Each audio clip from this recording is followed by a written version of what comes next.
Hello everyone, unit 3 magnetism series का एक और वीडियो लेके आए हैं।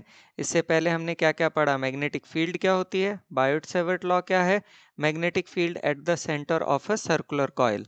और इस वीडियो में हम क्या करेंगे? बोर्ड क्वेश्चंस करेंगे magnetic field at the centre of a circular coil के ऊपर। क्या आपको पता होना चाहिए?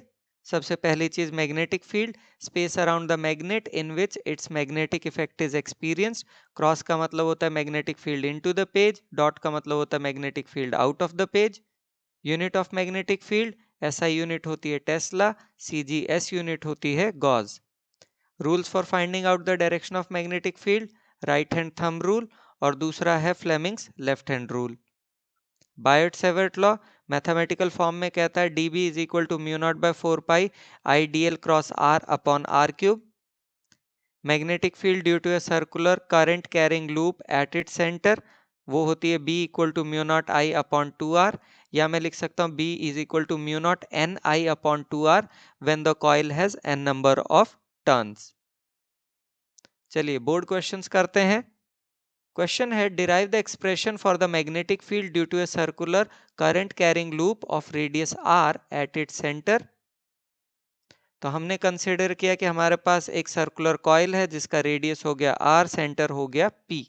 ठीक है, ये हमारा हो गया करंट एलिमेंट जिसकी लेंथ हो गई dl और इससे करंट फ्लो कर रहा है I। ठीक है, बायोट-सैवर्ट लॉ के हिसाब से magnetic field at p due to the element dl, dB is equal to mu not by 4 pi I dl sin 90 degree upon r square. 90 degree क्यों है? क्योंकि dl जो है वो आपका है yz प्लेन में और r जो है x प्लेन में है, तो इसीलिए थीटा 90 डिग्री होगा। साइन 90 होता है 1, तो dB आ गया mu not by 4 pi I dl upon r square. Total magnetic field at p अगर निकालनी है तो dB को इंटीग्रेट कर दो। ठीक है, dB का इंटीग्रेट जब हम करते हैं तो उसमें क्या है, mu not by 4 pi I upon R square बाहर आ गया, अंदर रह गया सिर्फ dl। ठीक है, dl को अगर आप इंटीग्रेट करोगे तो वो आएगा 2 पाई आर, और इससे मेरे पास आता है b is equal to mu not I upon 2r, या b is equal to mu not I upon 2r हम लिख सकते हैं। If the coil has n number of turns then b is equal to mu not N I upon 2r। और अगर direction निकालोगे तो वो होगी perpendicularly outwards to the plane of the paper. और ये कैसे पता चलती है? फ्लेमिंग्स लेफ्ट हैंड रूल या राइट हैंड थंब रूल लगा के आप पता कर सकते हैं। Next question, two identical coils P and Q, each of radius r, are lying in perpendicular planes such that they have a common center. Find the magnitude and direction of the magnetic field at the common center when they carry currents equal to I and under root 3I respectively। और ये हमें diagram दिया गया है, देख सकते हो कई बार बोर्ड में पूछा हुआ है, तो काफी इंपॉर्टेंट क्वेश्चन है। चलिए सॉल्व करते हैं। हम भाई अपना ही डायग्राम बनाएंगे। ठीक है, सबसे पहले हमने कॉइल ली P, magnetic field at the centre of coil P वो आपका आएगा BP equal to mu not I upon 2r। ठीक है, और डायरेक्शन हो गई अलोंग z डायरेक्शन, ये हमने रिप्रेजेंट भी कर दिया अलोंग z वाला अलग से। फिर हमने ली coil Q, magnetic field at the centre of coil Q ये होगा BQ is equal to mu naught under root 3I upon 2r, और इसकी डायरेक्शन होगी अलोंग x डायरेक्शन, इसको भी हमने रिप्रेजेंट कर दिया। नाउ नेट मैग्नेटिक फील्ड निकालें तो वो आपकी होगी B is equal to under root of BP square plus BQ square. इसमें हमने BP और BQ की वैल्यू रखी और सॉल्व किया, तो ये हमारे पास आता है B is equal to mu not I upon R। फिर हमें निकालनी है डायरेक्शन। डायरेक्शन ये देखो, B जो है वो थीटा का एंगल बना रहा है BQ के साथ, so tan theta is equal to BP by BQ। इसमें हमने BP और BQ की वैल्यू रखी, तो हमारे पास आता है tan theta is equal to 1 by under root 3, यानी कि theta is equal to 30 degree. Next question, a straight wire carrying a current of 5 ampere is bent into a semicircular arc of radius 2 centimeter as shown in the figure. Find the magnitude and direction of the magnetic field at the center of the arc। ये हमारा एक NCERT का example है, उसी जैसा question है। तो हमें गिवन है I is 5 ampere, R is 0.02 meters। Magnetic field at the center of arc is equal to half of the magnetic field due to a circular arc, यानी कि half of mu not I upon 2R। That makes B is equal to mu not I upon 4r। हमने values रखी तो हमारा B निकलता है 7.85 into 10⁻⁻5t, और direction अगर निकालें तो वो इनटू द पेज आएगी by using right hand thumb rule या Fleming's left hand rule. Next question, two coils P and Q of radius R and 2R are lying in the same plane with their centers coinciding. Find the magnitude and direction of the resultant magnetic field at the common center if they carry the currents 3I and 2I in opposite directions. तो question के base पे ये हमने diagram बना लिया। पहले हम magnetic field at the centre of coil P अगर निकालें तो वो आता है BP is equal to mu not 3I upon 2R, और ये होगी direction out of the page by using either right hand thumb rule या फ्लेमिंग्स लेफ्ट हैंड रूल। फिर हम दूसरा कॉइल Q की बात करते हैं। कॉइल Q के लिए magnetic field at the centre होगी BQ is equal to mu not into 2I upon 2 into 2R, that gives BQ is equal to mu naught I upon 2R, and this will be into the page. Net magnetic field B is equal to BP minus BQ, that is 3 mu naught I upon 2R minus mu naught I upon 2R. This gives B is equal to mu naught I upon R, and the direction will be out of the page because the magnetic field at the center of coil P is greater than magnetic field at the center of coil Q. Next question, two coils P and Q of radius R and 2R respectively are lying in perpendicular planes having a common center. Find the magnitude and direction of the resultant magnetic field at the common center if they carry the currents I and 2 under root 3I respectively. So question के हिसाब से ये हमने diagram बना लिया। Now magnetic field at the center of coil P वो होगा BP is equal to mu naught I upon 2R, और magnetic field at the centre of coil P की हम डायरेक्शन नहीं बता सकते क्योंकि direction of current in coil P is not given. फिर हमने कॉइल क्यू ली, magnetic field at the centre of coil Q ये होगा B Q is equal to mu not 2 under root 3I upon 2 into 2R, जो कि solve करके देता है B Q is equal to mu naught under root 3I upon 2R।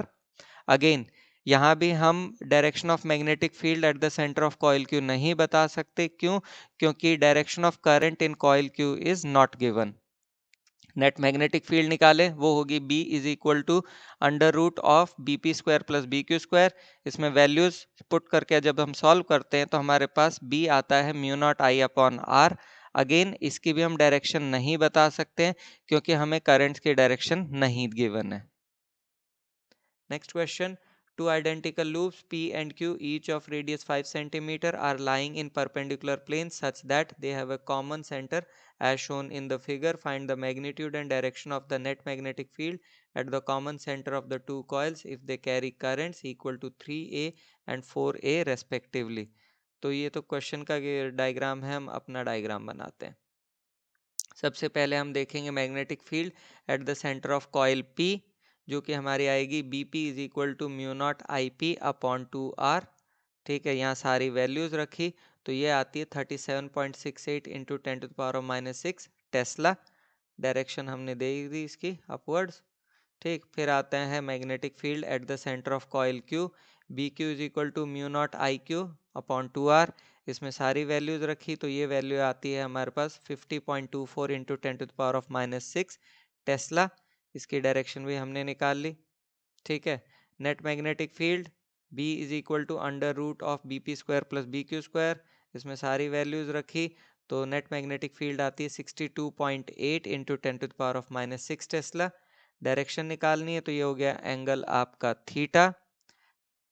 tan theta is equal to BP by BQ, इसमें values रखी तो tan theta आया 3/4, यानी कि थीटा आ गया tan इनवर्स 3/4।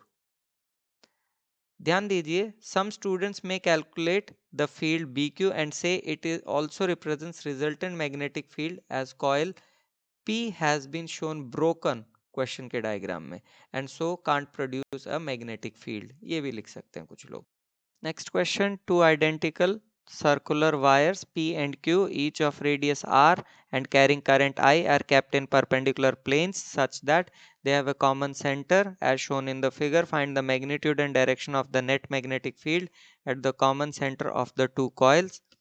तो ये तो क्वेश्चन का डायग्राम है, हमने अपना ही बना लिया। ना सबसे पहला magnetic field at the centre of coil P, BP is equal to mu not I upon 2R। इसकी डायरेक्शन होगी अलोंग Z एक्सिस और वर्टिकली अपवर्ड भी कह सकते हो। दूसरा हमने कहा magnetic field at the centre of coil Q, BQ is equal to mu not I upon 2R। इसका होगा अलोंग X एक्सिस और हॉरिजॉन्टली डायरेक्टेड भी कह सकते हो। नेट मैग्नेटिक फील्ड निकालना चाहें तो होगी B is equal to under root of BP square plus BQ square. इसमें सारी वैल्यूज रखी तो हमारे पास B की वैल्यू आती है mu not I upon under root 2 into R। Direction निकालनी है तो ये हो गया आपका angle theta, tan theta is equal to BP by BQ। तो इसमें वैल्यूज रखी तो हमारा टेन थीटा निकलता है 1, यानी कि थीटा हो गया 45 degree. Next question, a straight wire carrying a current of 12 ampere is bent into a semicircular arc of radius 2 centimeter. Consider the magnetic field B at the center of the arc. What is the magnetic field due to the straight segments? In what way the contribution of B from the semicircle differs from that of a circular loop, and in what way does it resemble? ये board question है लेकिन ये NCERT example भी है तो काफी important है। तो हमें गिवन है करंट इज 10, आर इज 0.5। ठीक है, हमने क्या किया, इनको सेगमेंट्स बना लिए, पी क्यू हो गया, ये आर एस हो गया और ये हो गया टी।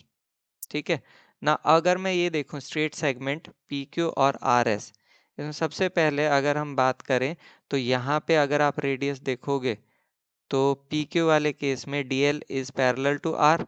सिमिलरली आर एस वाले केस में भी देखोगे आपका D L is parallel to R, और अगर डी एल और आर एक दूसरे के पैरेलल है इसका मतलब थीटा हो गया जीरो।